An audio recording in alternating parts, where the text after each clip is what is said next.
Hi friends, ఈ hand design చూసారు కదా, పైన పిక్ యాడ్ చేశాను. లుక్ వైజ్ అయితే అలా ఉంటుంది. పోట్లీ బాల్స్ తోటి మనం సింపుల్ గా ఇలాంటి డిజైన్స్ అయితే ట్రై చేయొచ్చు. ఎలా కట్ చేసి స్టిచ్ చేసుకోవాలో చూసేద్దాము.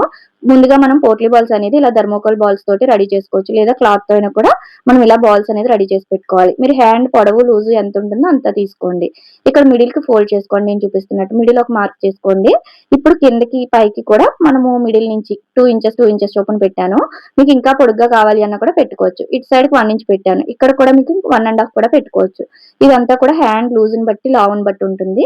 సన్నగా ఉన్నారంటే ఇలా సరిపోతుంది. ఇప్పుడు ఇలా కట్ చేసుకున్న తర్వాత మెయిన్ పీస్ పై వైపున మనము ఈ లైనింగ్ అనేది పెట్టేసుకుని కదలకుండా పిన్ పెట్టుకోండి. ఇప్పుడు పాదం ఖర్చు అనేది స్టిచ్ వేసుకోండి. ఇలాగా మనము హోల్ డ్రా చేసాం కదా, కట్ చేసాం కదా, దాని చుట్టూ కరెక్ట్ గా స్టిచ్ చేసుకోవాలి. ఎక్కువ తక్కువ స్టిచ్ చేసుకోకూడదు, అప్పుడే షేప్ అనేది కరెక్ట్ గా వస్తుంది. లోపల ఎక్స్ట్రా ఉన్న క్లాత్ మొత్తం కూడా కట్ చేసుకుని చిన్న చిన్న టక్స్ అనేది కార్నర్స్ లోని రౌండ్ తిరిగే దగ్గర ఇచ్చుకుని ఇప్పుడు ఇలా లోపల నుంచి బయటకు అన్నాము అంటే మనకి ఇలా బయటకు వచ్చేస్తుంది. ఇప్పుడు ఇలా గోరుతో ఒకసారి రబ్ చేసుకుని ఐరన్ చేసుకోవచ్చు, లేదా స్టిచ్ వేసేసుకోవచ్చు. ఈ కార్నర్స్ లో మాత్రం ఇలా అనండి, మనకి ఎక్కడ లుగ్ లేకుండా చాలా నీట్ గా ఉంటుంది. పైనుంచి ఒక స్టిచ్ వేసేసుకోండి, చివరి కుట్టుపడాలి. మీరు స్టిచ్ వేయలేము అనుకుంటే పైనుంచి ఐరన్ చేసినా కూడా నీట్ గా ఉంటుంది. ఇలా రెడీ అయిపోయింది కదా. చుట్టూ మెయిన్ పీస్ ని లైనింగ్ ని పాదం ఖర్చు ఉండేలాగా చుట్టూ జాయిన్ చేసి పెట్టుకుని ఎక్స్ట్రా క్లాత్ కట్ చేసుకున్నాను. ఇలా రెడీ అయిపోయింది కదా. ఇప్పుడు లోపల వేసే పోట్లీ బాల్స్ క్లాత్ కోసం మనం ఏ క్లాత్ తీసుకున్నామో దానికి తగ్గట్టు లైనింగ్ తీసుకోవాలి. ఇప్పుడు మిడిల్ కట్ చేసుకోండి ఆ క్లాత్ ని. ఇప్పుడు మనం మార్క్ చేసుకున్నాం కదా, ఆ పీస్ ఉంటుంది కదా, దాన్ని ఇలా పెట్టుకుని చుట్టూ ఎక్స్ట్రా ఒక 1/2 ఇంచ్ ఉండేలాగా ఇలా మార్కింగ్ చేసుకోండి. అలానే ఇది ఎంత ఉందో అంతా కూడా మార్కింగ్ చేసుకోవాలి. ఈ మార్కింగ్ మధ్యలోనే మనం పోట్లీ బాల్స్ పెడతాం. ఇక్కడ నేను 3-in-1 పాదం యూజ్ చేస్తున్నాను. దీన్ని సింగిల్ పాదానికి సెట్ చేసుకున్నాను. పోట్లీ బాల్స్ అనేది సింగిల్ పాదానికి సెట్ చేసుకుంటే బాగా వస్తాయి. మీరు పెద్ద మిషన్ అయినా చిన్న మిషన్ అయినా కూడా 3-in-1 పాదాలు ఉంటాయి, సింగిల్ పాదాలు ఉంటాయి. పోస్ట్ లో లింక్స్ ఇస్తాను, చెక్ చేయండి పాదాల లింక్స్ అనేది. అలానే చివరి కుట్టు పడేలాగా పోట్లీ బాల్స్ కి దగ్గరగా మనం మార్క్ చేసిన వరకు మాత్రం ఇలా స్టిచ్ చేసుకోండి. మీరు బయటికి రాకూడదు, మార్కింగ్ బయటికి.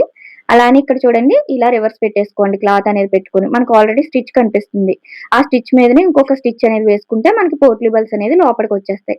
ఎక్స్ట్రా ఉన్న క్లాత్ కట్ చేసుకుని ఇలా పైకి తీసుకోండి. ఇప్పుడు పైనుంచి కూడా ఒక స్టిచ్ వేసేసుకుంటే మనకి నీట్ గా ఉంటుంది, తేలినట్టు ఉండవు.